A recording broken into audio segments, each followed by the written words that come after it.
So I introduced efficiency in the last class, right?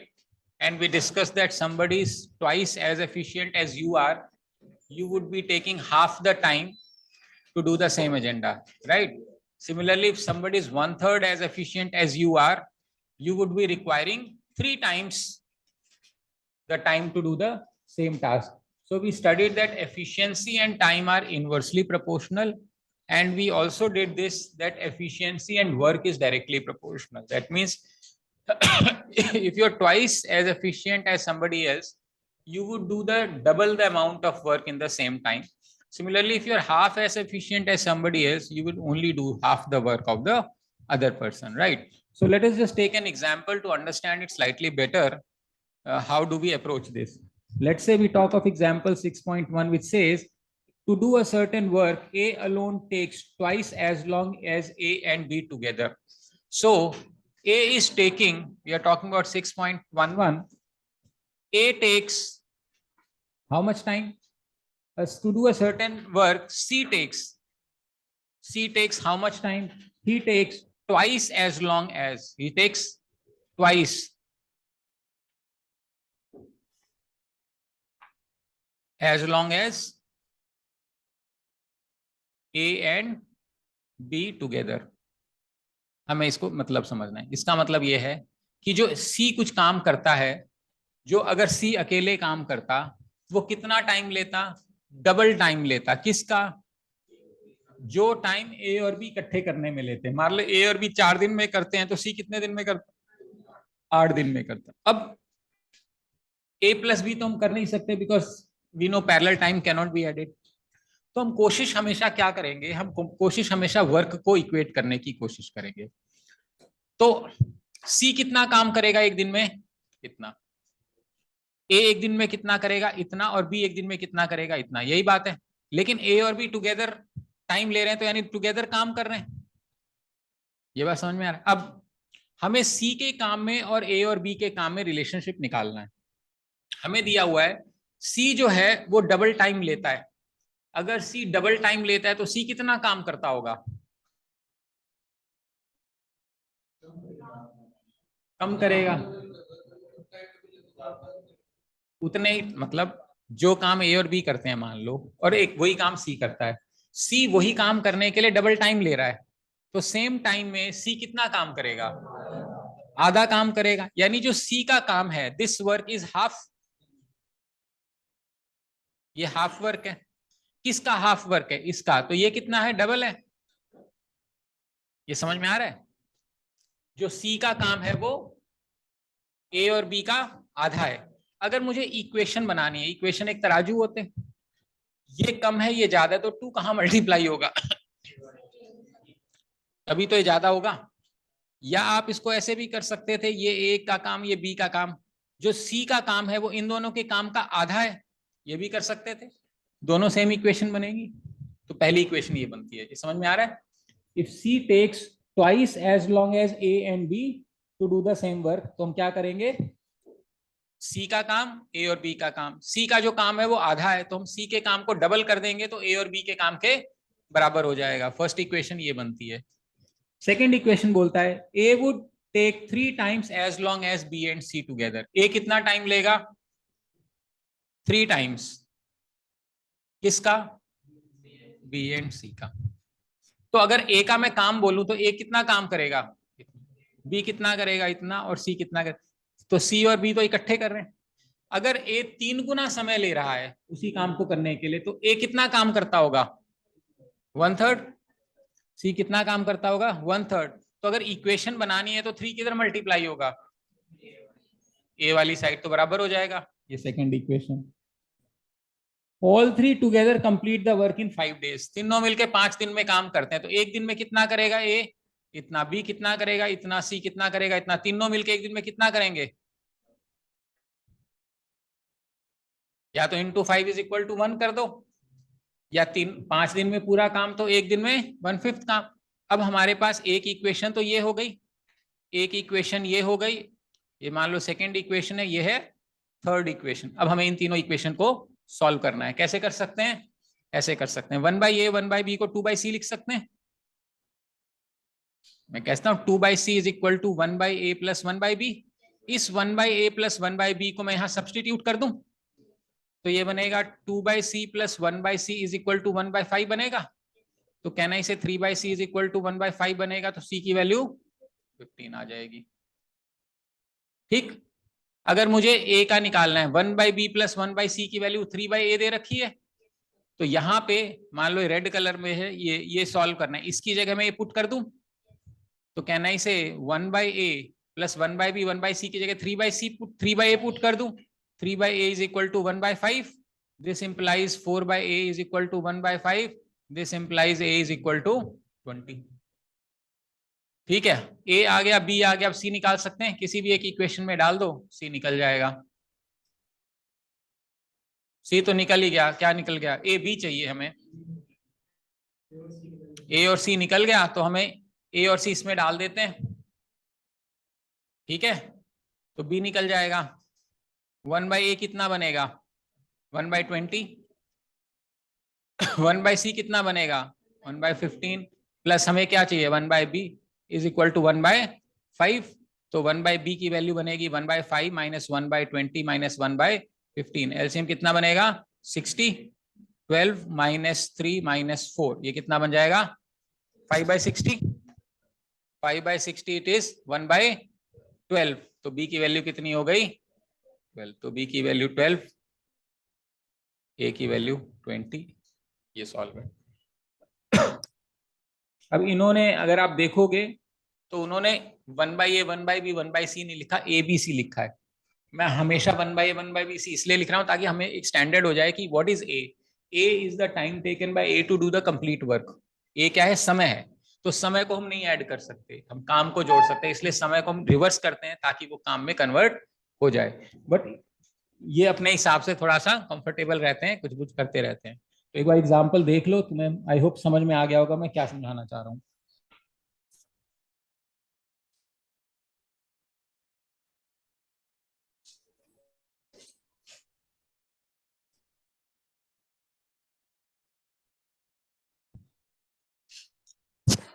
ठीक है, 6.11। ठीक है, ये एफिशिएंसी का एग्जाम्पल था। पिछली क्लास में ऑल्टरनेटिव वर्क समझाया था आपको ना।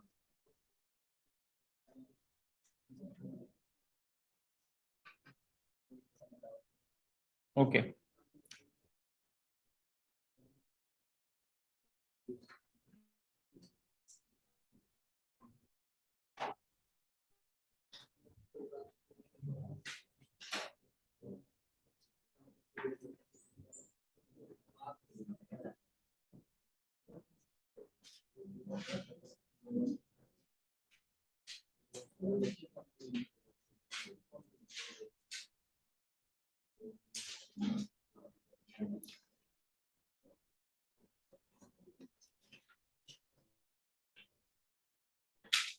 ठीक है। Now we are going to take some examples on alternate days. ठीक है, alternate days working. For example,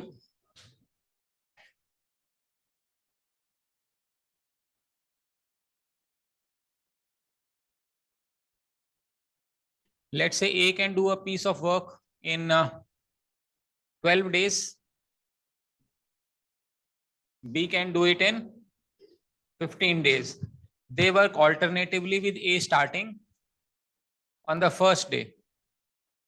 In how many days will the work be completed? Question ये है कि A और B काम करते हैं। A अकेला अगर पूरा काम करता तो 12 दिन में कर देता, B अकेला पूरा काम करता तो 15 दिन में कर देता। काम किसने शुरू किया, A ने शुरू किया। यानी पहले दिन A काम कर रहा है, B आराम कर रहा है, अगले दिन B काम कर रहा है, A आराम कर रहा है, इस टाइप से काम चल रहा है। अब बताओ काम कितने दिन में खत्म होगा, ट्राई करो, इसका आंसर बताओ मुझे। क्वेश्चन समझ में आया, पहले दिन ए करेगा, बी नहीं करेगा, अगले दिन बी करेगा, ए नहीं करेगा, फिर ऐसे ही चलता रहेगा। काम कितने दिन में खत्म होगा, और जब काम खत्म होगा तो उसमें कौन काम कर रहा था, ए कर रहा था या बी कर रहा था।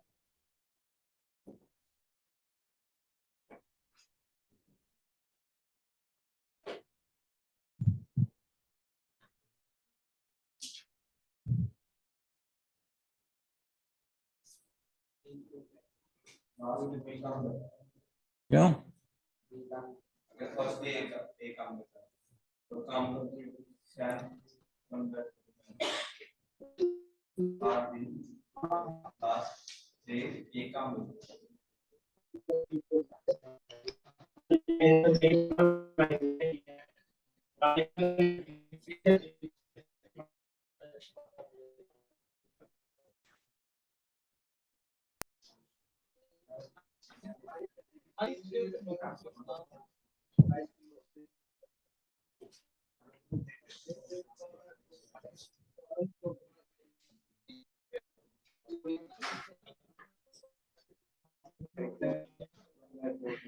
है?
Now let us do this. Please understand how it is working. अब देखिए क्या हो रहा है. फर्स्ट डे ए काम करेगा, कितना करेगा 1/12. सेकेंड डे बी करेगा, कितना करेगा 1/15. तो ये कितने दिन में काम हुआ? कितना काम हुआ?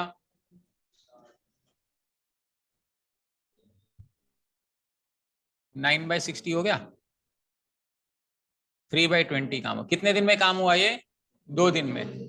तो अगर मैं बोलता हूं 2 दिन के अंदर 3/20 हुआ, तो 1 काम कितने दिनों में किया जा सकता है यूनिटरी मेथड? तो 2 × 1 डिवाइडेड बाय 3 × 20, यही बनेगा 40/3. कितना आ जाएगा? 13 3 13.33. यही होगा,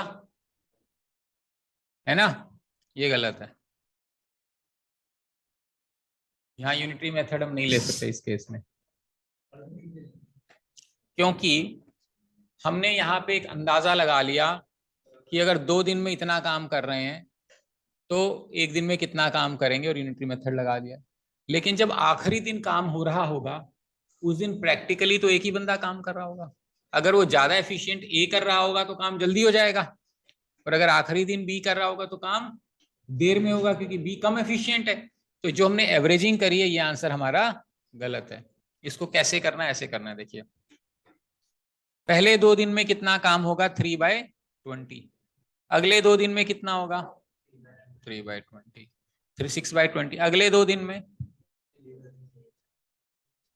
अगले 2 दिन में, अगले 2 दिन में, अगले 2 दिन में कितना काम हो गया ऑलरेडी, 1 2 3 4 5 6, 18/20। अगले 2 दिन में अगर अपन 3/20 करेंगे तो काम कितना हो जाएगा मेरा 21/20। अगर अगर हम अगले 2 दिन लेंगे तो मेरा काम होगा 21/20, लेकिन हमारा एजम्पशन क्या है टोटल काम का 1, तो इसका मतलब इसके पहले ही काम खत्म हो जाएगा, यानी यहां तक तो सब कुछ सही है। कितना हो गया ये, कितने दिन हो गए 6 सेट हो गए, यानी 12 दिन हो गए, 2 4 6 8 10 12, तो 12 दिनों में कितना काम हो गया 18/20। समझ में आ रहा है कितना काम हो गया 18/20। इसको हम लिख सकते हैं 9/10 लिख सकते हैं। अब 12 दिन के बाद, जैसे 2 दिन के बाद फिर से एक ही बारी आएगी, first day second day A B फिर ए, यानी कि 12 दिन के बाद किसकी बारी आएगी ए की। पेयर में चल रहा है A B A B A B, even number पे जब खत्म होगा तो इसका मतलब बी पूरा काम कर चुका है। अगली बार जब 13वें दिन शुरू कौन करेगा काम ए। अब काम कितना बचा है पहले तो ये देखो, रिमेनिंग वर्क कितना है 1 - 19/20, कितना बचा सॉरी 1 - 9 कितना हो गया। अब बारी किसकी आएगी ए की। ए एक दिन में कितना काम करता है, क्या वो 1/10 काम कर देगा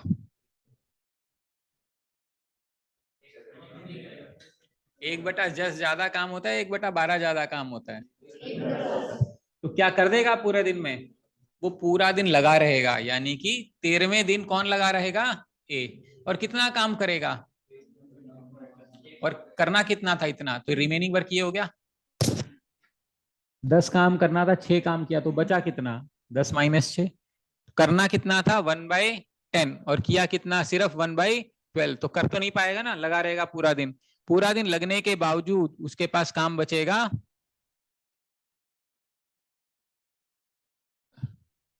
1/60। समझ में आ रहा है 1/60। अब कौन सा दिन आएगा 14वां दिन, 14th डे बारी किसकी आएगी बी। बी एक दिन में कितना कर सकता है, और हमें कितना करना है, करेगा ही नहीं कर देगा, कैसे कितने दिन में करेगा, देखो ऐसे समझ सकते हैं, एक दिन में कितना करता है 1/15, हमें कितना काम करवाना है कितने दिन में करेगा, यूनिटरी मेथड मान सकते हैं, तो 1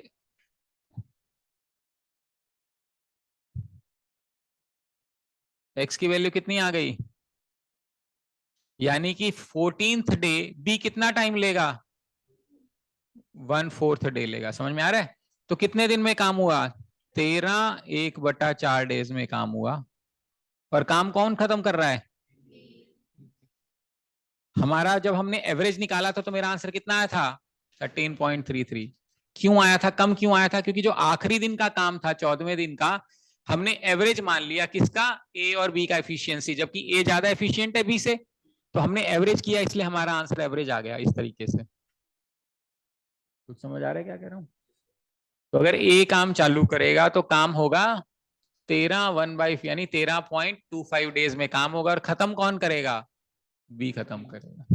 अब एग्जाम में ये सारी टोटलिंग करने की जरूरत नहीं है,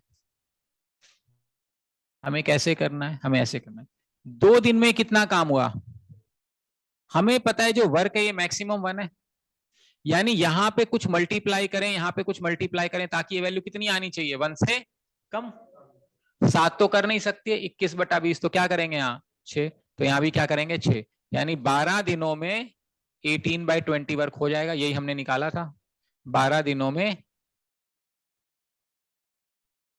ये निकालता ना यहां से यहां तक का 12 दिनों में 18/20, वो यहां से आ गया। आ रही बात समझ में, यही सवाल का जवाब दीजिए, अगर काम बी शुरू करता तो क्या होता बताओ। सब सारा डेटा सेम है, काम किसने चालू किया, बी ने, अब बताओ क्या होएगा, कितने दिन में काम खत्म होगा और काम कौन खत्म करेगा।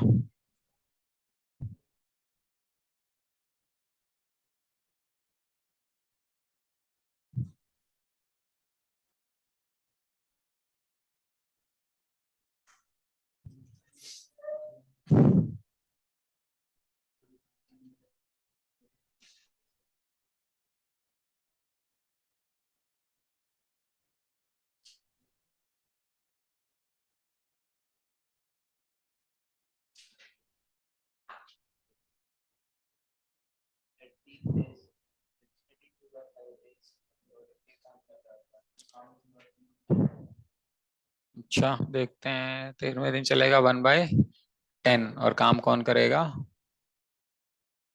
ए 1/10 1 बाय।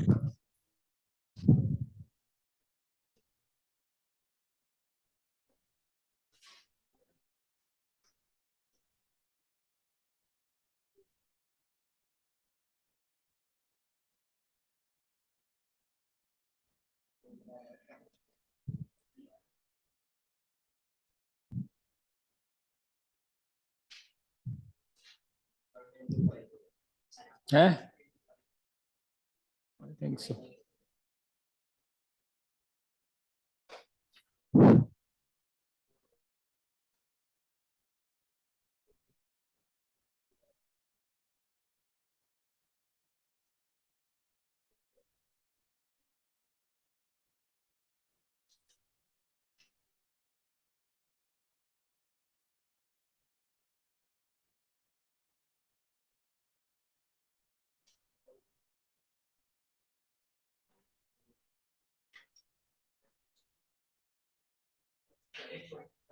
13.4, हाँ 2/5.4 ठीक है।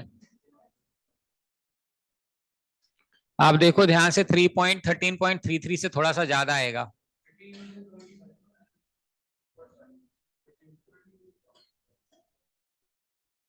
2/5.4। चलो let us see this question. देखिए यहां तक तो सेम है, 12 दिन में कितना काम होगा, 9/10। यहां तक तो हमें करने की जरूरत नहीं है, 12 दिन में कितना काम हो गया, 9/10 काम हो गया। रिमेनिंग वर्क कौन सा बचेगा, 1 - 9/10 यानी 1/10। ये काम कौन करेगा, ए बी, काम कैसे चल रहा था, बी ए बी ए चल रहा था, बी ए। तो फिर जब 12 दिन के बाद बारी किसकी आएगी, बी की। बी कितना काम करता है एक दिन में, और हमें करना है 1/10, ये करता है, वो क्या कर देगा पूरा, नहीं क्योंकि 1/15 कम होता है, तो पूरा दिन लगे रहेगा। 13th डे कौन लगा रहेगा, बी। कितना काम करेगा 1/15, तो बचेगा कितना, इतना 2/60 यानी अब बारी किसकी आएगी, ए की आएगी। ए एक दिन में कितना करता है, क्या 1/30 कर देगा, यूनिटरी मेथड से ही कर सकते हैं। तो कितना बनेगा 1/30 है, अच्छा कोई बात नहीं, वो चलो वही आ जाएगा, 30 ले लेंगे, 3 - 2 1/30 आ जाएगा, ठीक है ओके। तो 1/30 इंटू,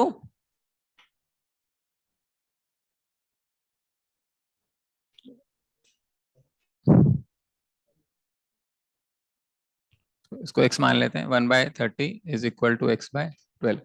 तो x की वैल्यू आ जाएगी 12/30, 6 2 = 12, 6 5 = 30। तो टाइम कितना लगेगा, 2/5 डेज। किसको लगेगा, ये 14th डे ए काम कर रहा है 2/5 डेज, तो 2/5 इज 0.4, यानी टोटल टाइम लगेगा 13.4 डेज। ध्यान से देखो, जब ए कर रहा था तो मेरा आ रहा था 13.25 डेज, और जब बी इसने शुरू किया 13.4 डेज, और ओवरऑल जब हम निकाल रहे थे तो हमारा आंसर इसका एवरेज आ रहा था, इन दोनों के बीच में आ रहा था कुछ, क्योंकि हमने एवरेजिंग करी थी लास्ट डे। समझ में आ रहा है कैसे होएगा? ऑल्टरनेटिव डेज हमें इस तरीके से अप्रोच करना है ना, ऐसा कोई जरूरी नहीं है ना, जरूरी नहीं है। ठीक है, ऐसा कोई जरूरी नहीं है। अभी मैं इसको पानी वाला एक आधा क्वेश्चन ले लूंगा, फिर आपको हो जाएगा कि ऐसा जरूरी नहीं है। समझ में आ रहा है ऑल्टरनेटिव्स? नो, क्योंकि हम यहाँ पे कर रहे हैं ऑल्टरनेटिव्स, यहीं पे हम पाइप्स एंड सिस्टम्स भी कर लेते हैं, क्योंकि उसमें भी कुछ ऐसे ही क्वेश्चंस बनते हैं, और फिर हम वर्क इक्विवेलेंस के क्वेश्चन देख लेंगे। ठीक है, तो पहले मैं आपको पाइप्स एंड सिस्टम्स करा देता हूं।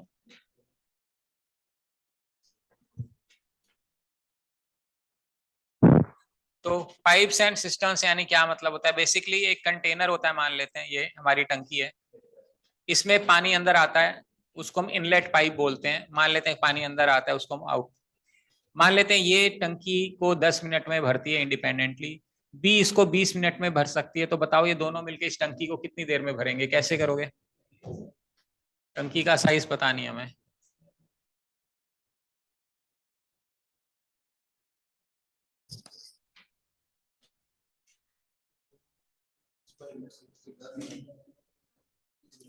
पहले वाली पाइप जो है ए, उसको 10 मिनट में अकेले भर देती है, पाइप भी उसको 20 मिनट में अकेले भर देती है। जब ये दोनों मिलके भरेंगे तो कितने टाइम में टंकी भरेगी?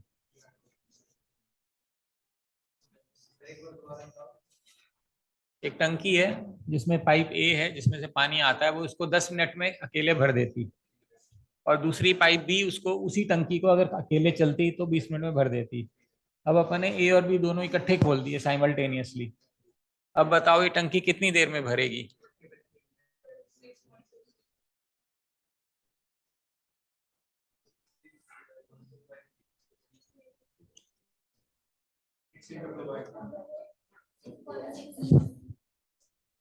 कहना ही से सेम क्वेश्चन है कि कोई काम ए पूरा दिन 10 दिन में करता है, बी 20 दिन में करता है, दोनों मिलके कितने दिन में करेंगे? वही तो बात हो गई। इसमें नया क्या है बताओ? ठीक है भव्या, चेतना बिल्कुल सही है। अब यहाँ पे पूरी टंकी 10 मिनट में भरती है, तो 1 मिनट में कितनी भरेगी? ये 1 मिनट में कितनी भरेगी? दोनों कितनी भरेंगी? 1 मिनट में टंकी कितनी भरेगी? 3/20। तो पूरी टंकी कितनी देर में भरेगी? Can I say it is exactly the same question that we did in people also. ठीक है, तो एक 10 दिन में काम करता है, बी 20 दिन में करता है, दोनों मिलके कितने दिन में करेंगे? इसमें कोई जरूरत नहीं है कैपेसिटी निकालने की, हमें पता भी नहीं। इसमें मान लेते हैं एक आउटलेट पाइप है सी, ये इसको अपने आप से 30 मिनट में पूरी टंकी को खाली कर सकती है। मतलब अगर टंकी भरी होती तो ये, अगर हम सी टैप को खोल देते तो पूरी टंकी 30 मिनट में खाली हो जाती। अब हमारे पास एक खाली टंकी है, उसमें अपन ने ए को भी चालू किया, बी को भी चालू किया और सी को भी चालू किया इकट्ठे। अब बताओ टंकी कितनी देर में भरेगी? हैं? क्यों? करो करो, निकालो कितनी देर में भरेगी। 8। सही, 4/7। तो अब हो क्या रहा है, इसमें तीनों टंकी चल रही है। पानी अंदर आने को पॉजिटिव माना, ये पानी अंदर आया पॉजिटिव माना, ये पानी बाहर गया तो नेगेटिव माना। समझ? वही वाली बात है, एक बंदा काम कर रहा है, एक बंदा काम खराब कर रहा है, तो काम को जो खराब कर रहा है उसको माइनस कर दिया था हमने। यहाँ पे खराब काम क्या है? पानी लीक कर रहा है, पानी अंदर आना और पानी लीक करना। तो लीक करने का मतलब माइनस, एलसीएम ले लोगे तो कितना बनेगा? 66 + 3 - 2 कितना आ गया? 7/60। 1 मिनट में कितनी टंकी भरेगी? 7/60। तो पूरी टंकी कितनी देर में भरेगी? 60/7 मिनट्स में। आंसर आ गया। कुछ मुश्किल है इसमें? पक्का? ठीक है। अब हमने क्या किया, इस टंकी के एग्जैक्टली मिडल मिडल में एक और टैप है डी। इस टैप की क्षमता ऐसी है कि ये, अगर ये टैप कहीं नीचे लगी होती तो पूरी टंकी को 40 मिनट में खाली कर देती, पर ये बीच में लगी हुई है एकदम मिडल में। अब ये चारों टंकी आपने इकट्ठी खोल दी, चारों टैप से इकट्ठी खोल दी। अब बताओ कितनी देर में ये टैप टंकी भरेगी?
15 मिनट।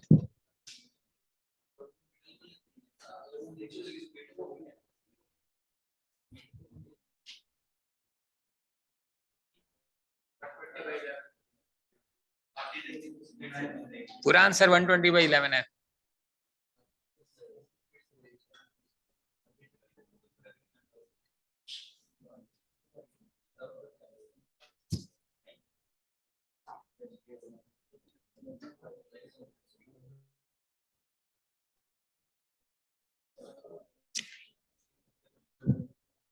ओके, हो भी सकता है, देखते हैं।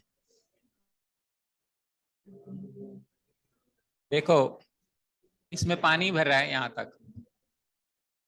जब तक ये पानी यहां तक नहीं भरेगा तब तक ये चौथी पाइप टैप का कोई फायदा है?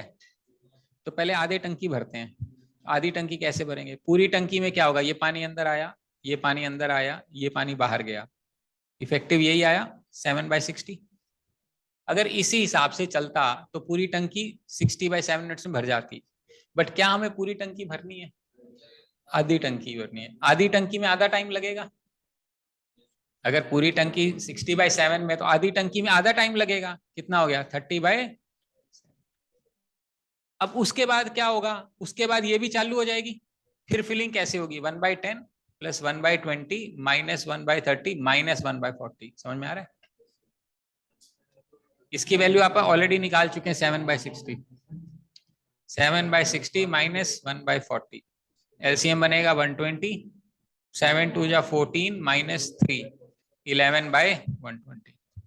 ठीक है। अगर पूरी टंकी भरनी होती तब लगता ना 11, मतलब पूरी टंकी भरनी होती तो वो लगता है 11/120/11 मिनट्स। लेकिन क्या पूरी टंकी भरनी है? आधी तो भर चुकी है, तो इसका आधा टाइम और लगेगा। इसका आधा टाइम लगेगा, कितना हो जाएगा? 60/11। तो फर्स्ट हाफ भरने के लिए कितना टाइम लग रहा है? 30/7। सेकेंड हाफ भरने के लिए कितना टाइम लग रहा है? तो टोटल टाइम लगेगा, ये ऐड कर सकते हैं या नहीं कर सकते? सीक्वेंशियल टाइम है, पहले वाला टाइम अलग, दूसरे वाला टाइम अलग। तो 30/7 प्लस 60/11, तो ये बनेगा 330 plus 420 divided by 77, 0.5। This is an actual exam question. एक ऑप्शन ये भी मिलेगा उसमें 120/11, एक ऑप्शन 60/7, एक ऑप्शन इन दोनों का सम, और एक ऑप्शन ये। कुछ समझ में आ रहा है? अरे वो जो चौथी वाली टंकी है वो हवा निकाल रही है, पानी थोड़ी ना निकाल रही है, जब तक आधी टंकी नहीं भरेगी। वैसे ये तब तक जब तक पानी वहां पहुंचा नहीं।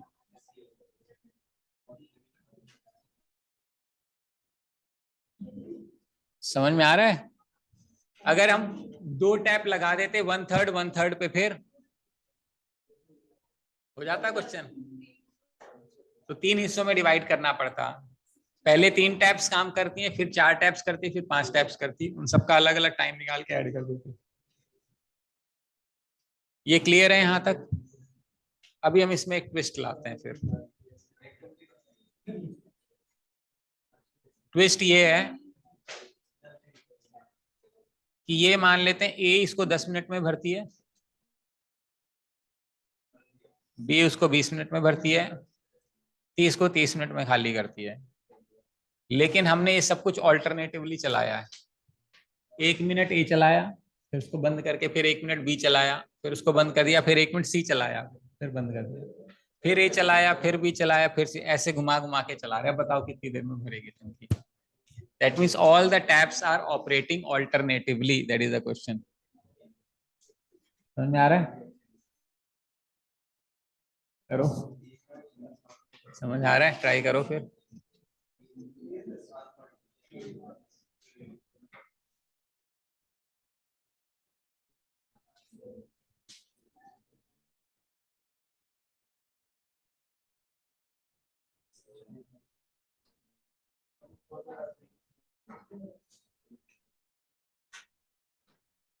बताओ कैसे। क्वेश्चन ये, पहले 1 मिनट ए को चलाया, फिर बंद कर दिया, फिर बी को चलाया, फिर बंद कर दिया, फिर सी को चलाया, फिर बंद कर दिया।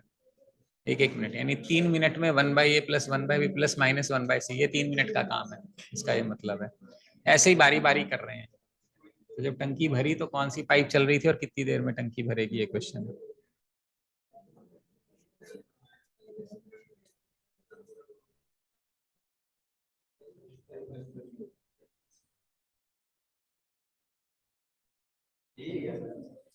पता नहीं मेरे को, मैं तो ऐसे ही बना दिया है। कैसे किया? क्या? पहले एक वो लाया है, हम मैंने तीनों बार ऐसे किया था स्टार्टिंग में 60 आ गए थे। पहला पहली मिनट एक को चलाया, 6 पार्ट में कर रहे हैं। बी को चलाया वो 3 पार्ट में, सी को चलाया वो 2 पार्ट खाली कर रहे हैं, तो 3 मिनट के अंदर 7 सात सात पार्ट बचे, 60 पार्ट बने और वो 3 को पार्ट से मल्टीप्लाई करेंगे तो इसको क्या 4 पार्ट रहता है 6 मिनट में। एक लास्ट में ए आएगा, उसके एब्सेंस से 6 पार्ट, एक 4 bye 6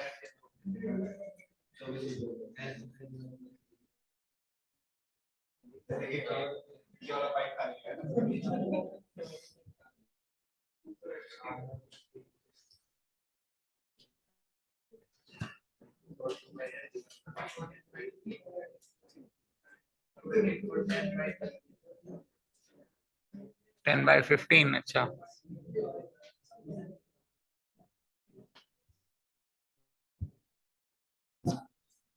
okay, so let us say what do we do. 1 minute में 1/10, 1 मिनट में 1/20, 1 मिनट में 1/, ये 3 मिनट का काम है। कितना आ गया मेरा? 60, 6 प्लस 3 माइनस, कितनी देर में भरता है? हमारा जो काम है वो पूरी टंकी भरना है, तो किससे मल्टीप्लाई करूं ताकि लगभग 1 के आसपास पहुंच जाए? 8 से मल्टीप्लाई करूं, यानी 24 मिनट में मेरा 56/60 भर गया। खाली रिमेनिंग कितना बचा?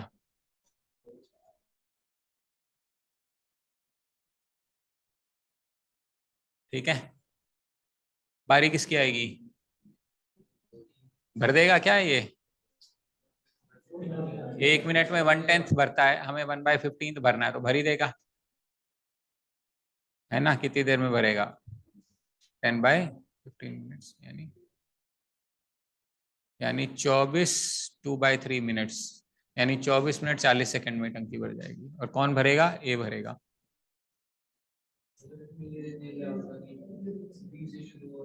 करो, चलो भाई करो, सब लोग। बी से शुरू हो रहा है।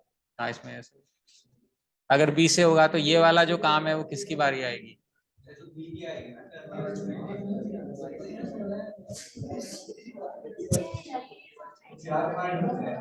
ये ए बी सी है, मान लो 20।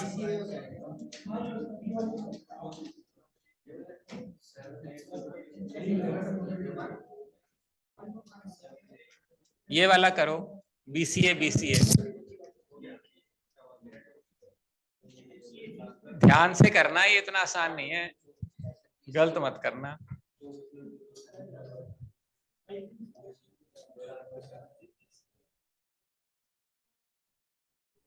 ये BAC नहीं है, BCA है।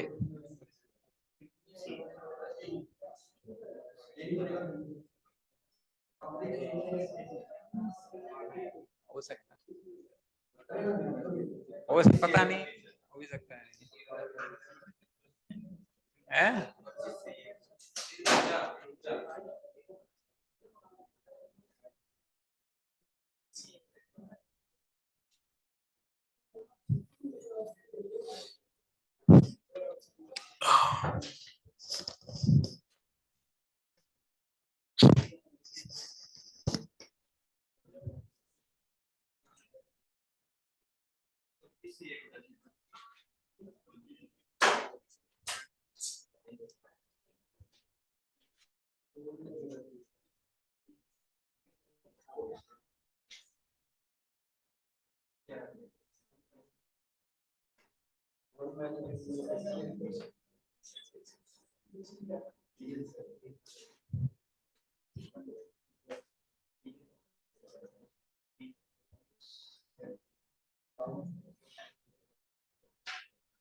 ओके तो क्या होएगा देखिए, यहां तक तो कोई प्रॉब्लम नहीं है। 1/15 बारी किसकी आएगी? बी की आएगी। बी कितना भरेगा? 1/20। हमें कितना भरना था? 1/15। और वो कितना काम करेगा? 1/20। कर तो नहीं पाएगा, यानी 25वें मिनट में बी काम करेगा इतना, तो अभी भी काम बच गया। इतना काम बच गया 1/60। उसके बाद 26 मिनट में बारी किसकी आएगी? अब सी क्या कर रहा है? तो काम बढ़ेगा या कम होएगा? तो जो काम ऑलरेडी 1/60 पहले था, ये काम बढ़ के 1/30 और ऐड हो गया उस काम में। अब मेरा काम कितना हो गया? 3/60, यानी काम कितना हो गया? फिर बारी किसकी आएगी? ए की। 1 मिनट में कितना करता है वो? तो और करना कितना है? कर देगा। कितना टाइम लगाएगा? आधा मिनट। तो कितना हो गया? 27.20, हाँ 6.5।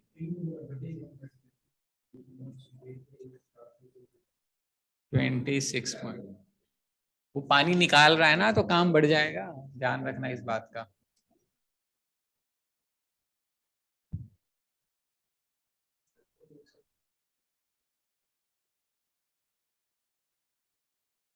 क्लियर है? ठीक है, इसमें ध्यान रखना, जो आखिरी हम ऐसा करते हैं ना, कभी कभी चेक करना पड़ता है कि जो काम बचा है वो खाली होने की वजह से तो नहीं बचा है। क्या पता काम उसके पहले हो गया हो, खाली होने के बाद हमें लग रहा हो कि अभी काम बचा हुआ है। नहीं समझ में आ रहा? अच्छा,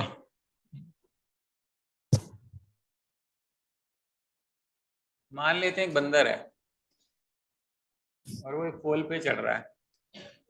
पोल, वो 60 फुट ऊंचा पोल है, ठीक है। वो बंदर ऐसे पकड़ पकड़ के चढ़ता है। पहले मिनट में वो 3 फुट ऊपर चढ़ जाता है और अगले मिनट में 2 फुट नीचे आ जाता है। समझ में आ रहा है? पहले मिनट में 3 फुट ऊपर जाता है, अगले मिनट में 2 फुट स्लिप होके नीचे आ जाता है। बताओ कितनी देर में चढ़ेगा टंकी, वो पूरी पुल?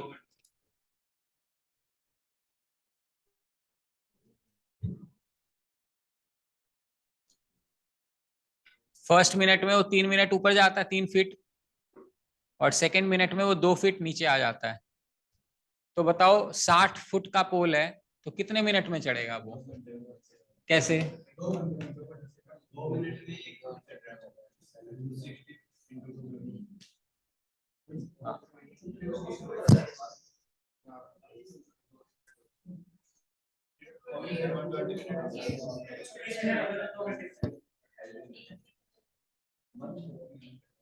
हाँ, मैं तुम्हें यही समझाना चाह रहा हूँ, ये जो पानी जो है ना है, ये हाँ पहले ये समझना पड़ेगा तो ही समझ में आएगा तुम्हें। एक बंदर है, पहले मिनट में 3 फुट ऊपर जा रहा है, अगले मिनट में 2 फुट नीचे आ रहा है। आप ये जो लॉजिकल दिमाग ऐसे ही चलेगा भाई, 2 मिनट में 1 फुट चढ़ रहा है, 2 मिनट में 1 फुट चढ़ रहा है, तो और 60 फुट चढ़ना है, इंटू 2 कर दें, हो जाएगा काम।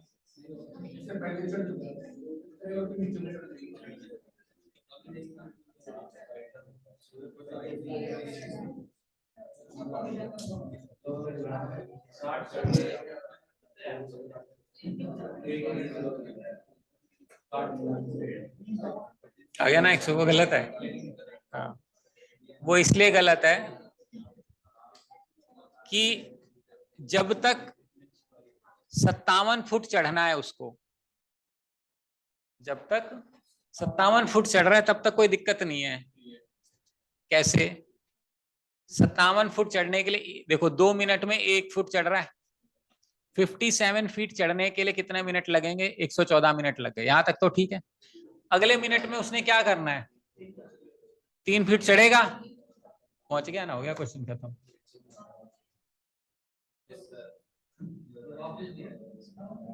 क्वेश्चन क्या था? क्वेश्चन ये था ऊपर कितनी देर में पहुंचेगा, हो गया। अब आप जो इमेजिन कर रहे हो वो ये कर रहे हो कि 115वें मिनट पे वो यहां पहुंचा, ठीक है, फिर 116वें मिनट में 2 फुट नीचे आया, और 117वें मिनट में हवा में गया 1 फुट ऊपर, ठीक है, फिर 118वें मिनट में हवा से 2 फुट नीचे यहां आ गया, फिर 118वें मिनट में 2 फुट और ऊपर चला गया। आप यही तो कर रहे हो। तो वो भाई बंदर है, ठीक है, मान लिया, बट ये थोड़ी ना कि पहुंच के फिर ऊपर कूदेगा। इसका मतलब ये है कि जो क्वेश्चन दिया था वो ये था कि वो कितनी देर में ऊपर पहुंचेगा। अब वो 114वें मिनट में 115वें मिनट पहुंच चुका है ऊपर, लेकिन जो हम एवरेजिंग कर रहे हैं उसमें क्या है, 116वें मिनट में 2 फुट स्लिप हो गया, फिर 117वें मिनट में 3 फुट हवा में, 1 फुट हवा में चला गया, फिर 118वें मिनट में 2 फुट नीचे यानी 1 फुट आ गया, फिर अगले मिनट में 3 फुट ऊपर जाएगा तो 2 फुट हवा में जाएगा, फिर नीचे आएगा। यही तो कर रहे हैं, तभी तो 2 घंटे आ रहे हैं। तो आएगा कितना जबकि 115। क्वेश्चन खत्म। मैं यही कह रहा हूं कि ये जो हम यहाँ एस्टिमेट लगाते हैं कि भाई मल्टीप्लाई कर दिया और हमने बोला 1/15 खाली है, ये ऐसा हो सकता है कि तीसरे मिनट में के पहले वो भर गया हो और थर्ड मिनट में खाली हो गया हो और हमें यहाँ नजर आ रहा हो ये खाली है। अभी भी नहीं आया। मैं ये कह रहा हूं कि ऐसा पॉसिबल है कि हमें यहाँ दिखे, क्या दिखे, कि अभी टंकी को भरने में टाइम है, लेकिन ऐसा हो सकता है कि वो ऑलरेडी भर चुकी हो पहले और ये आपको गलत फिगर नजर आ रही हो। जैसे कि हमें लग रहा है कि मंकी अभी चढ़ना बाकी है जबकि वो चढ़ चुका है। वापिस आने का मतलब है पानी निकलना, यानी पहले टंकी भर गई और फिर फर्स्ट मिनट में ये चला, सेकंड मिनट में टंकी भर गई, फिर उसके बाद खाली हो गई और हमने इफेक्टिव देख लिया कि अरे तो खाली पड़ी है, अभी एक ही बारी आएगी, जबकि वो आएगी नहीं, वो पहले ही भर चुकी है, उसके बाद टंकी में से पानी निकला है। हाँ, वो लास्ट वाला ध्यान देना पड़ेगा बस। लास्ट वाली ये जो बचने वाली वैल्यू है ना, वो हमेशा इससे बड़ी होनी चाहिए, ध्यान रख लेना बस, नहीं तो गड़बड़ हो जाएगा। एक आधा क्वेश्चन कहीं बहुत रेयर देखा है मैंने ऐसे फंसाता है, बट 99.9% नहीं फंसाता है। बचा हुआ जो काम है वो इससे, जो लास्ट वाला काम है उससे ज्यादा होना चाहिए, नहीं तो अगर यहाँ पे मान लो 1/40 आ जाता तो फिर गड़बड़ था। इसका मतलब पहले भर चुका है उसके बाद ये खाली हुआ है, तो हमें ध्यान देना पड़ेगा, बस ये कह रहा हूँ। वो जो बंदर वाली बात है कि वो काम हो चुका है और हम सोच रहे हैं कि अभी टाइम लगेगा, ये समझ। ये अपने आप में भी क्वेश्चन है, बाय द वे, ध्यान रखना है। This in itself is a question which says a monkey is climbing and then slipping and then what is the effective time he will reach the top point. समझ में आ रहा है ये pipes and systems now. इसके बाद इसमें एक टाइप ऑफ क्वेश्चन और बचता है जिसको हम वर्क इक्विवेलेंस बोलते हैं। ठीक है।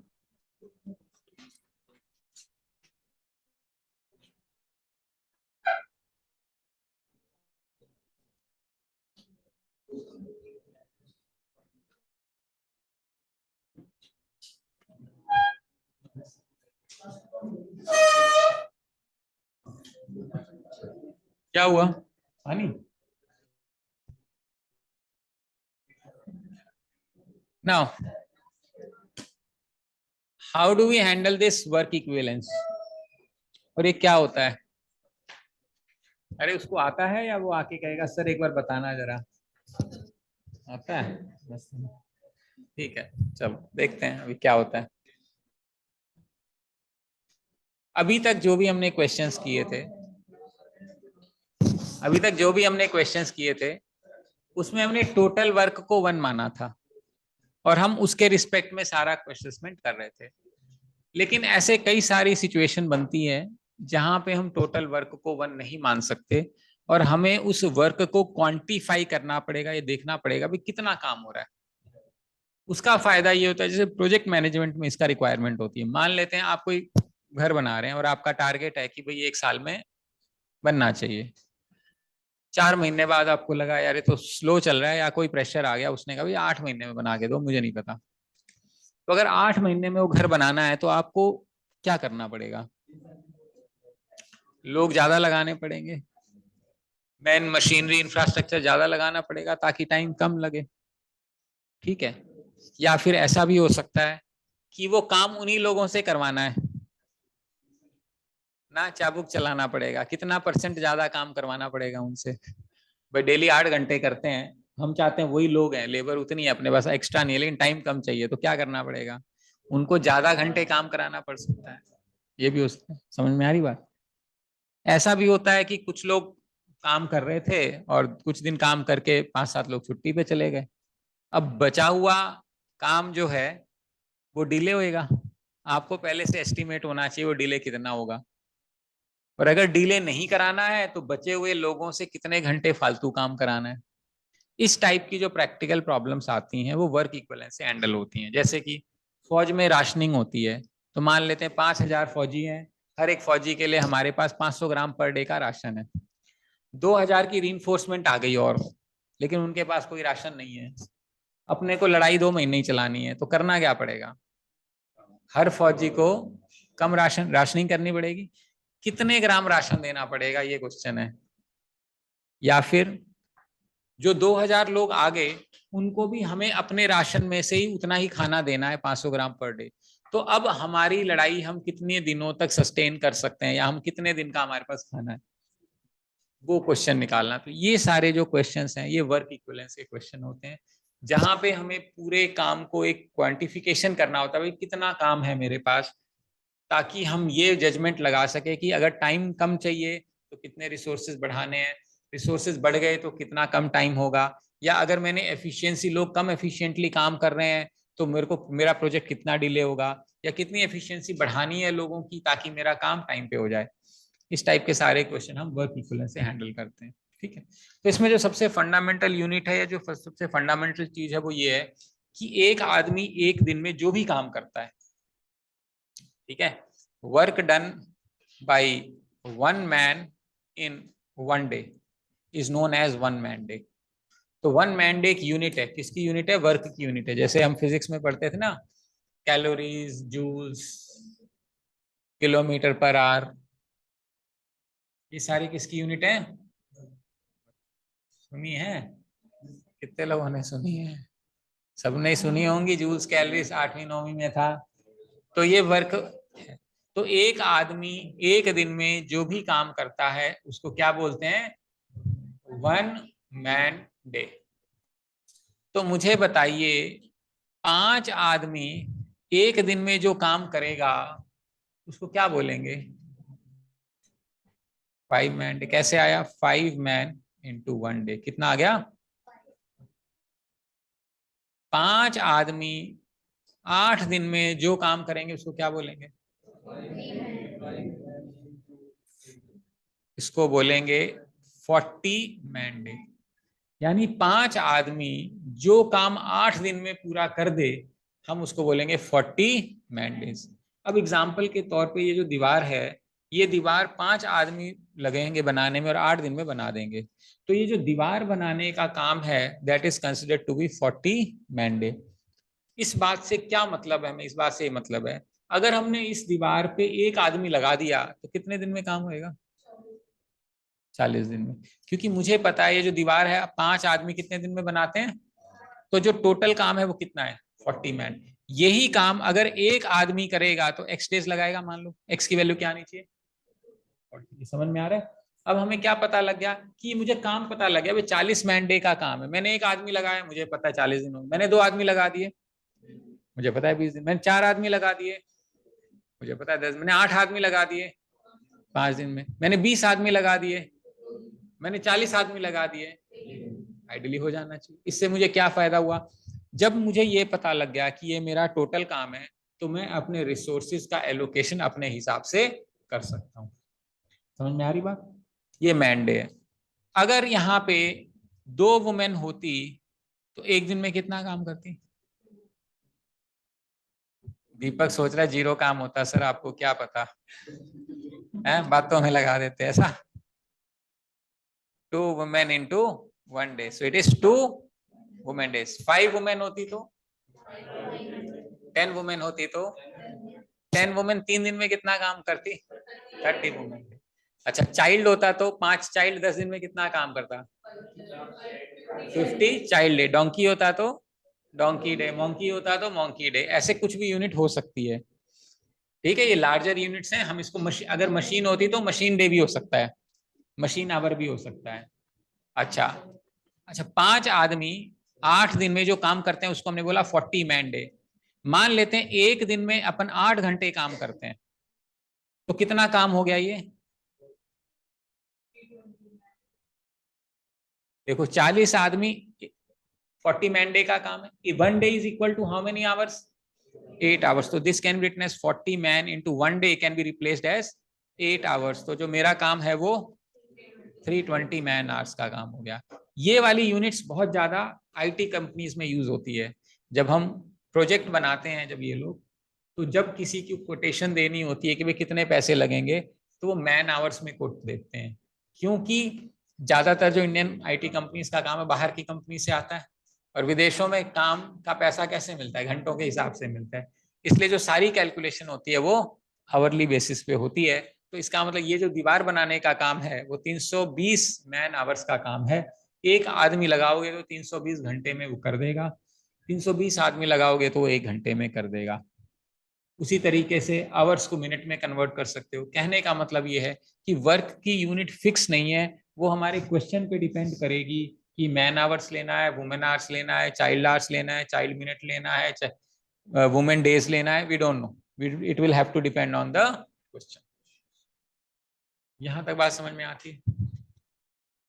ठीक है, अगर ऐसा है तो मुझे एग्जाम्पल नंबर 6.1, 6.2, 6.3 जो फर्स्ट एग्जाम्पल्स थे ना अपनी बुक के, मैंने कहा था इसको बाद में करेंगे, उसको करो।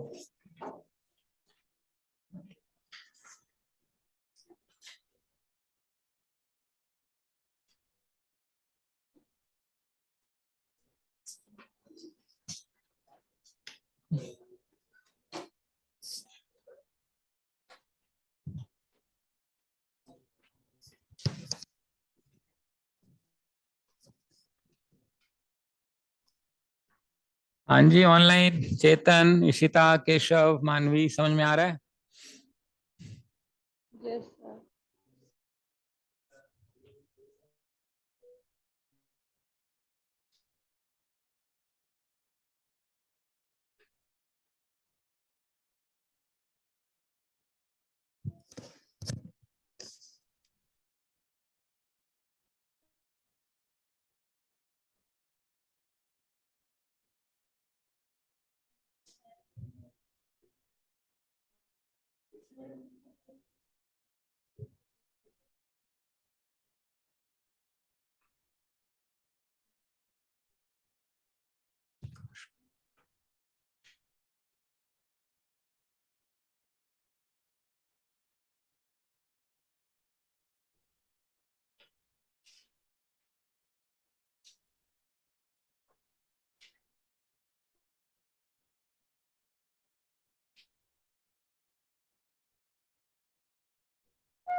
हो गया क्या?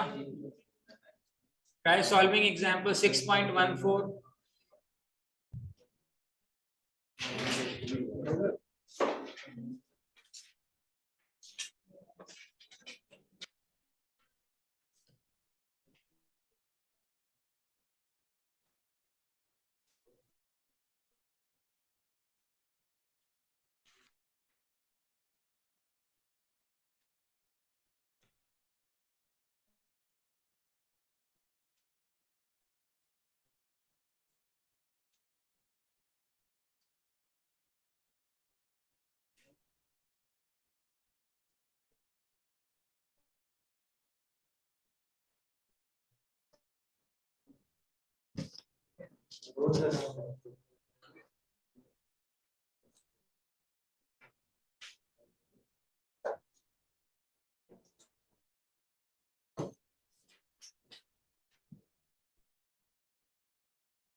ये तो पिछले वाला हो जाएगा। क्लियर है? यहाँ तक समझ में आ रहा है? अब इसी में एक और टाइप आता है जो एग्जाम्पल 6.12 है। 6.12 एंड 6.13 इसको सॉल्व करने की कोशिश करो अपने तरीके से, और नहीं होता है फिर मैं बताऊंगा आपको। ठीक है? 6.14 कर लिया ना, तो अब 1-2 करो उसके बाद।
हाँ जी, बनी बात कुछ 12 और 13 में।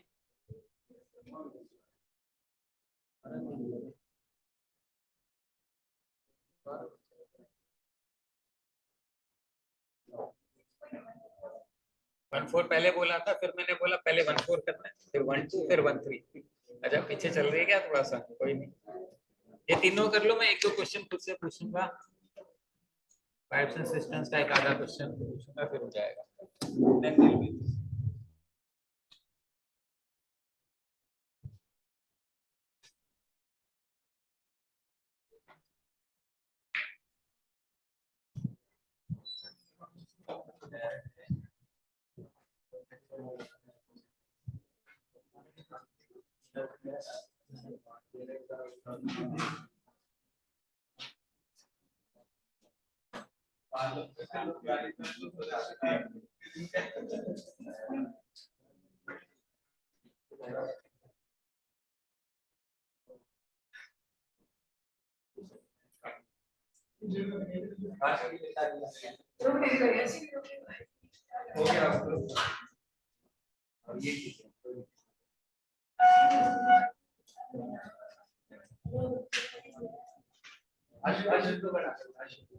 अच्छा है, तो थोड़ा अच्छा लिखा है।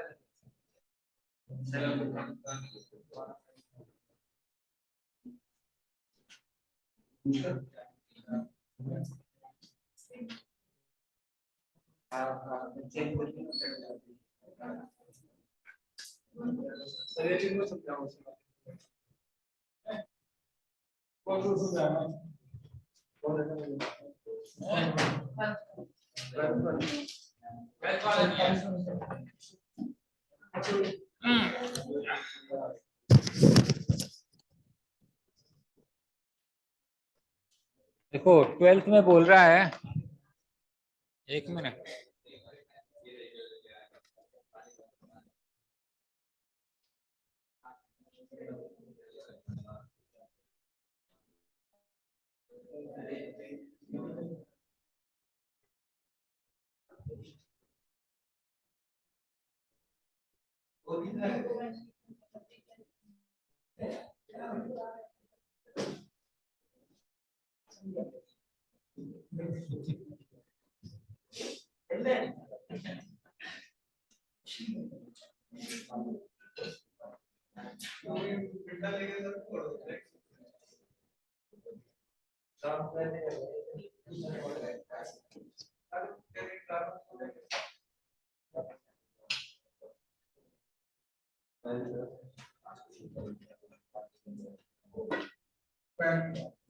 ट्वेल्थ में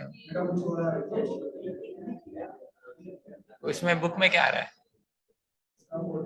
अच्छा उससे भी अलग आ रहा है, दोनों से ही अलग आ रहा है।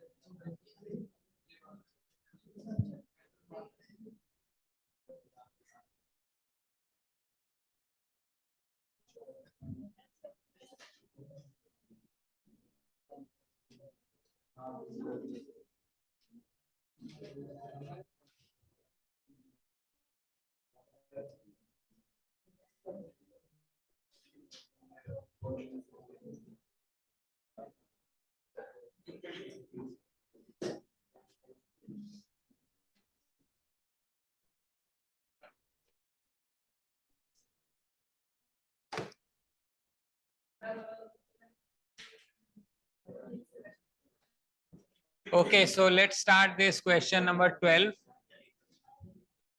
So just pay attention. It says 5 men or 4 women, 4 men or 5 women can construct a wall in 82 days.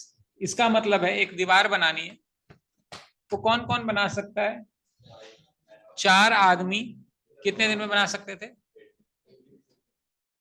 और यही काम कौन कर सकता था कितने दिन में? काम तो सेम ही है, ये दोनों काम सेम है। इसका मतलब है 4 वुमेन का जो काम है, 4 मैन का जो काम है वो 5 वुमेन के काम के बराबर है। What is M? M is the work done by man, what is W? Work done by women.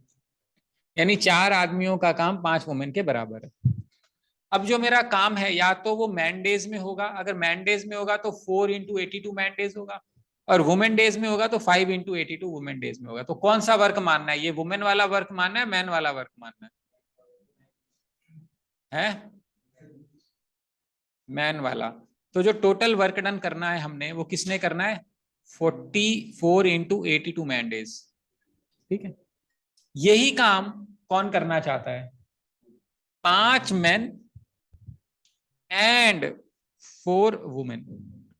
एक दिन में इतना काम करेंगे। एक आदमी एक दिन में एम काम करेगा तो 5 आदमी 5 एम करेंगे। एक दिन में वुमेन डब्ल्यू करेगी तो 4 वुमेन 4 डब्ल्यू करेगी। ये काम एक दिन का है। किस कौन लोगों का? 5 मैन एंड 4 वुमेन एक दिन में इतना काम करेंगे, तो एक्स डेज में ये काम करना है अपने को। अब राइट लेफ्ट साइड में मैंने मैन डेज लिखा है, तो राइट साइड में भी मैन डेज होना चाहिए। यानी this women needs to be converted into man. वो माइकल जैक्सन वाला नहीं है बाय द वे।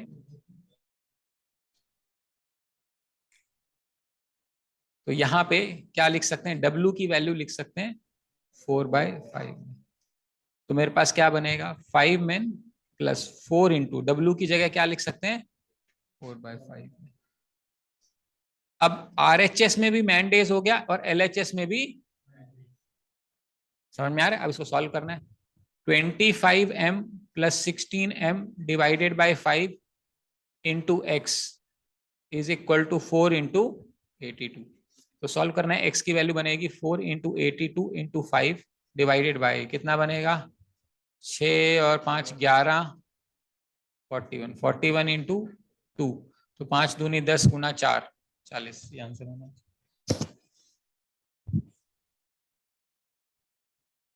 कुछ पल्ले पड़ रही है बात? बता कहां से समझाऊं? 4 man is equal to 5 women, समझ में आता है? जो काम करना है या तो आप उसको 4 इंटू 82 मैन डेज मान लें या 5 इंटू 82 वुमेन डेज मान लें। हमने मैन डेज मान लिया। तो अगर एलएचएस में मेरा मैन डेज है तो मुझे आरएचएस में भी मैन डेज चाहिए। क्वेश्चन बोलता है 5 आदमी 4 वुमेन कितने दिन में यही काम करेंगे। अब या तो मैन को वुमेन में कन्वर्ट करो या वुमेन को मैन में कन्वर्ट करो। किस में करना चाहिए? वुमेन को मैन में। क्यों? क्योंकि हम मैन डेज का लेके चल रहे हैं। तो 4 वुमेन कैन बी रिप्लेस। देखिए 4 man is equal to 5 women, तो 1 women is equal to 4/5 man. तो यहां पे ये जो चीज है, ये जो डब्लू है, ये डब्लू और ये डब्लू, इस डब्लू की जगह हमने ये पुट कर दिया। ये जो डब्लू और ये डब्लू यहां आ गया। इसको सॉल्व कर लिया। Man days into X is equal to ये एक्स की वैल्यू निकल गई। हाँ जी दीपक जी बताओ क्या दिक्कत है? हाँ जी इधर से सब कहाँ हो गया तेरा बुलाना? हाँ हो गया। 13th कर लोगे इसी तरीके से? हैं? 13th हो गया था। 9 men and 12 boys can do a piece of work and 4 men and 16 boys can do this. हैं? कौन सा? वेजेस, हाँ विक्रांत। ठीक है 6.13 हो गया सभी का।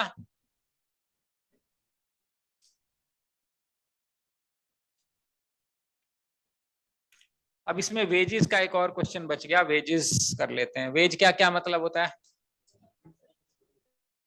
हैं? दिहाड़ी। बिल्कुल सही, दिहाड़ी होती है। मान लेते हैं आप किसी काम को 10 दिन में करते हो। ए जो है वो किसी काम को 10 दिन में करता है। बी जो है वो 20 दिन में करता है। यानी ए अकेला करता तो 10 दिन में कर लेता, बी करता तो 20 दिन में करता। दोनों ने सोचा चलो मिलके कर लेते हैं काम, और हमें 30 रुपए मिल गए। तो बताओ ए को कितना मिलेगा, बी को कितना मिलेगा?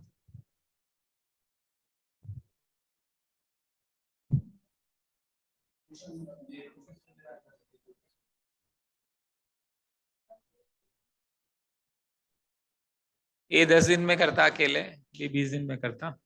दोनों ने मिलके काम खत्म किया, 30 रुपए आ गए, कितने कितने रुपए लेंगे?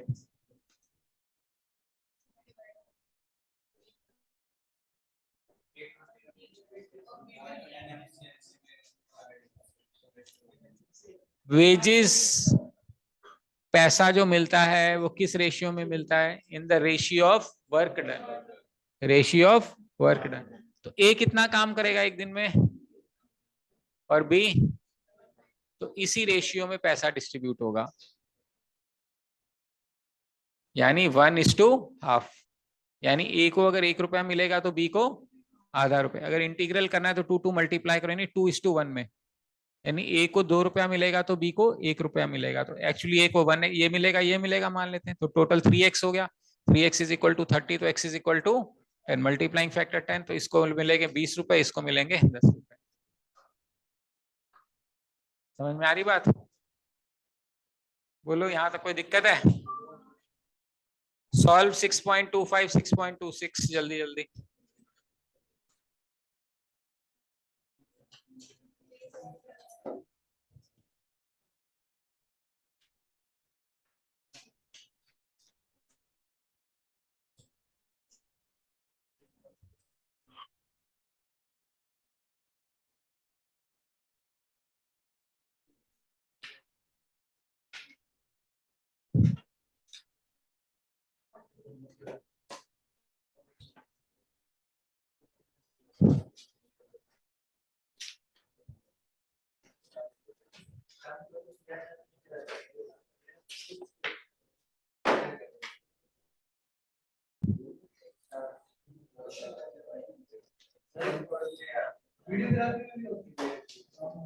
हम्म,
हाँ जी, 6.2526।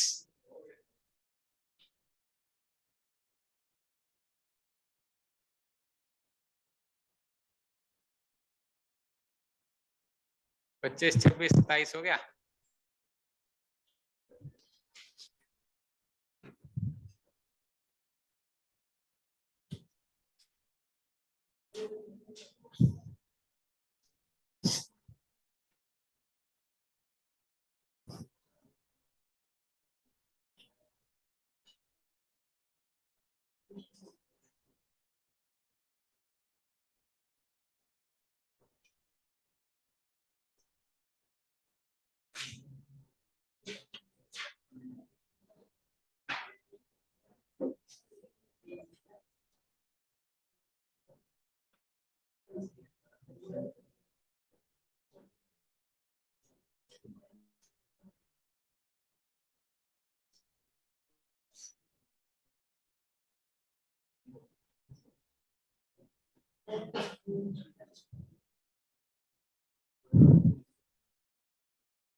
जो जितना काम करेगा उतने पैसे मिलेंगे। सी ने 2/5 हिस्सा काम किया है तो 2/5 पैसा मिलेगा। हाँ 3/5 किया तो बचा हुआ सी ने किया है ना। हाँ जी, आर वी क्लियर सो फार? तो चलो फिर ये क्वेश्चन का आंसर बताओ। एक क्वेश्चन का आंसर बताओ। ठीक है, ये हो गया ना। थोड़ा वो पाइप्स एंड सिस्टम्स में 1-2 क्वेश्चन रह रहे थे, वो बता देता हूँ बस। मान लेते हैं हमारे पास एक टंकी है।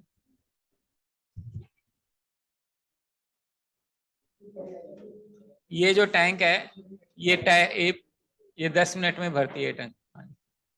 इसमें एक लीकेज है,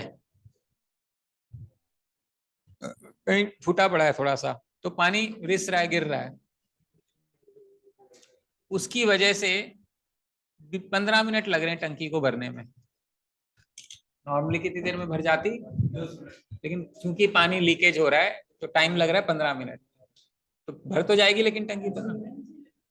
उसके बाद क्या हुआ, 2 लोगों ने बोला इकट्ठे,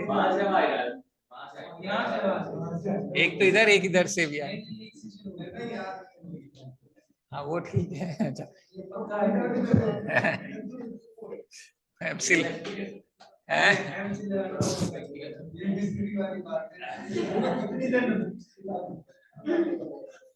ओके, तो अब टंकी भर जाएगी 15 मिनट बाद, मान लो फिर आपने पानी बंद कर दिया, तो लेकिन पानी तो रिस रहा है, वो एमसील उसकी लीक हो गई, वो फिर से लगी नहीं मान लो। तो अब टंकी खाली होएगी ना, कितनी देर में खाली होगी अपने आप से?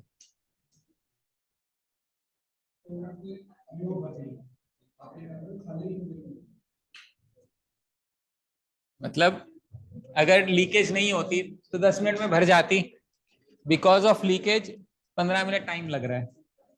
तो अपने आप से लीकेज उस टंकी को कितनी देर में खाली कर देती है, ये बताना है आपने। कितना है, डिपेंड किस चीज पे?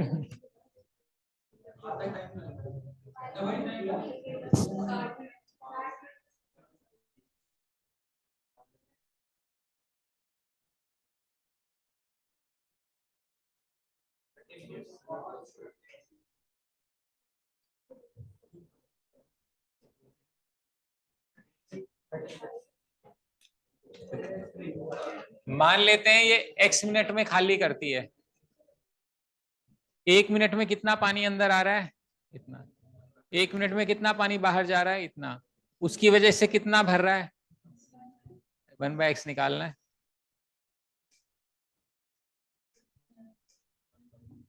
एक मिनट में 1/30 खाली कर रही है, तो पूरी टंकी 30 मिनट में खाली हो जाती है।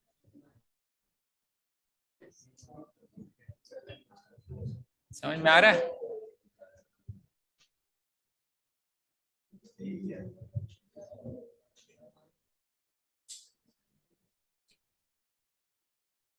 चलो,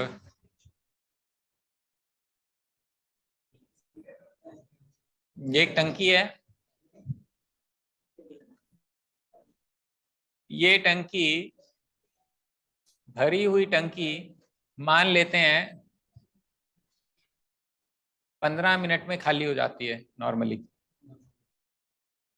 अपन उस पे से एक पाइप डाल के इसमें हम 15 लीटर पानी पर मिनट डाल रहे हैं ऊपर से।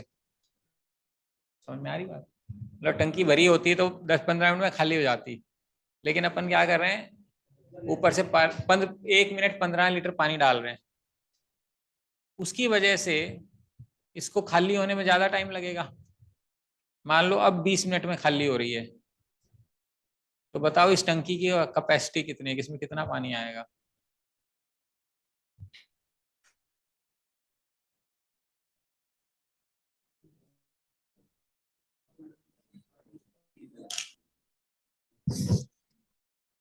लगभग सेम सा क्वेश्चन है, लेकिन इसमें क्वांटिटी दे दिया है लीटर। टंकी भरी है, नीचे जो पानी है ना 15 मिनट में टंकी खाली हो जाती है, लेकिन आप ऊपर से हर मिनट में 15 लीटर पानी डाल रहे हैं, इसलिए 20 मिनट लग रही है खाली होने में। तो बताओ इस टंकी की कैपेसिटी कितनी है? ये पहली बार कैपेसिटी का क्वेश्चन आया, क्योंकि अदरवाइज सारे में तो 1 मान रहे थे।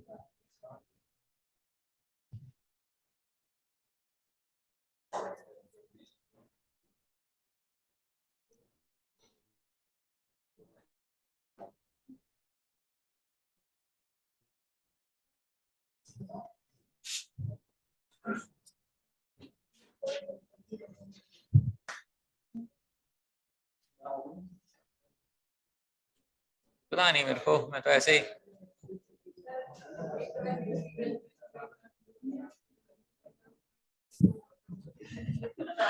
नहीं, मेरे को खुद नहीं पता, मैं तो ऐसे ही बस रैंडम वैल्यूज दिए, अभी कैलकुलेट करके बताऊंगा क्या आंसर है। हाँ, करना तो खैर आता ही है। अच्छा देखो, अच्छा अगर 15 मिनट में टंकी खाली हो रही है, 1 मिनट में कितनी खाली होगी? हाँ जी ध्यान दो इधर। 15 मिनट में अगर पूरी टंकी खाली होती तो 1 मिनट में कितनी टंकी खाली होती?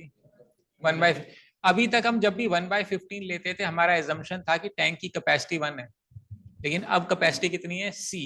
तो 1 मिनट में कितनी खाली हो रही है? अगर खाली होने को पॉजिटिव माना है, तो पानी अंदर आने को क्या मानना पड़ेगा, -15, क्योंकि 1 मिनट में इतना पानी निकल रहा है, इतना पानी आ रहा है ओवरऑल। इसकी वजह से कितना पानी निकल रहा है, C/20। बस सॉल्व ही करना है। C/15 -C/20 is equal to 15 litres. LCM बनेगा 60। 4C - 3C is equal to 15। तो C is equal to 15 6 90, 900 litre.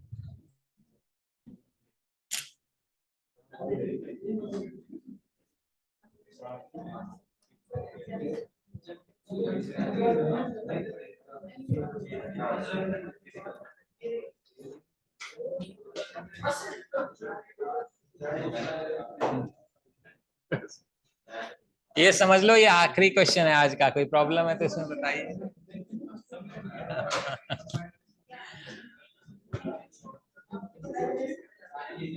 मजाक।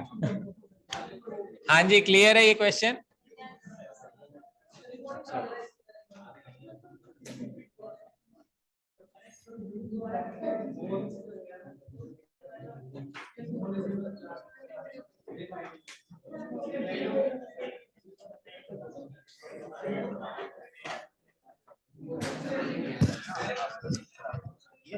किसके? हाँ जी, any problems anybody? No, sir. Okay, then I'm going to wrap it up for the day.